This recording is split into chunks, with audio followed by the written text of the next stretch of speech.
Hey guys, in this video we're going to be checking out this new micro from Furibee. It's called the Geniuser or Geniuser, and they've have come up with yet another unusual name, kind of hard to say.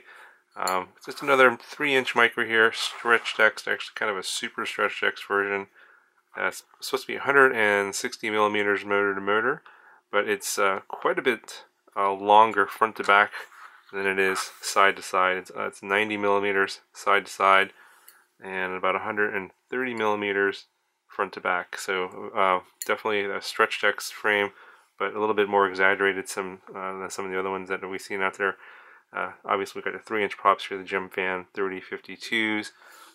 We got a Furibee branded, I think that's a CCD camera, that the one that I reviewed earlier, but in the product specs it says it's a CMOS camera, so not sure what's going on there. The image quality seemed to be the same as the camera that I reviewed originally, and the case and everything seems to be the same, but I think maybe the product page might be wrong. We have a 20 by 20 power stack here. We've got a 28 amp 4-in-1 ESC BLHeli-S. We have an Omnibus F4 flight controller, and we have a switchable video transmitter, 25, 100, and 200 milliwatts. And then we have a small micro freeze guard receiver here. It's a micro D8 receiver. The video transmitter has a small pigtail with a micro FL connector that goes to the back here, and you have a little SMA connector here that goes to the included pagoda antenna. The thing that's unusual, kind of special about this particular micro is the very large motors. This comes with Furibee branded 1506 3400 kV motors, quite a bit bigger than the 1407s, and I think they also weigh quite a bit more as well. I'll get into that a little bit later. I have an XD30 connector here. It's kind of sticking out of the bottom, and you see it's directly soldered to the 4-in-1 ESC.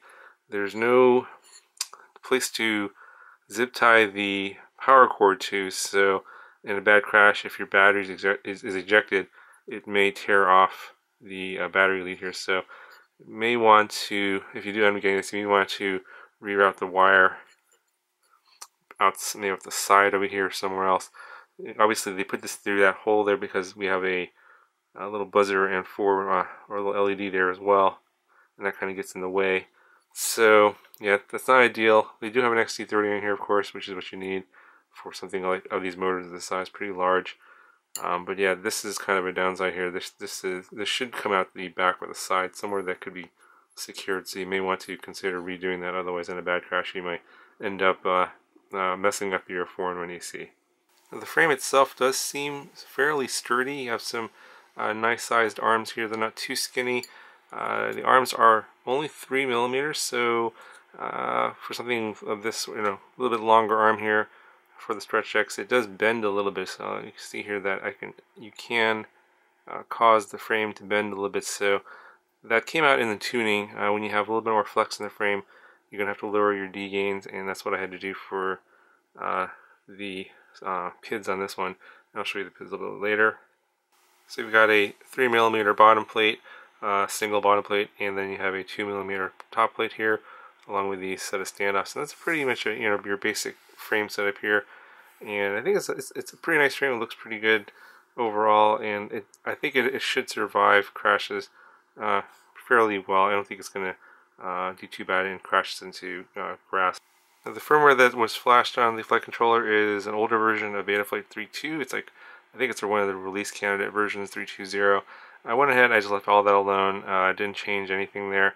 I only enabled the dynamic filter, and I turned on air mode, and then I went ahead and I adjusted the PIDs in the OSD. And the PIDs that came out of the box were just the standard default PIDs for that version of Betaflight 3.2.0. The D gains were just way too high, and when I first tried to launch this in a line of sight test, I could hear the motors are oscillating quite a bit. There were a lot of D-term oscillations and vibrations, and it was the motors came down very hot. So if you do fly this stock, you're not going to be able to fly it very long before you're probably going to toast the motor. So I recommend putting the PIDs that I show you here up with the screen, my PIDs on the screen here. Basically, just I up the D gain, or sorry, up the P gain on the roll a little bit, and then lowered the D gains on both pitch and roll.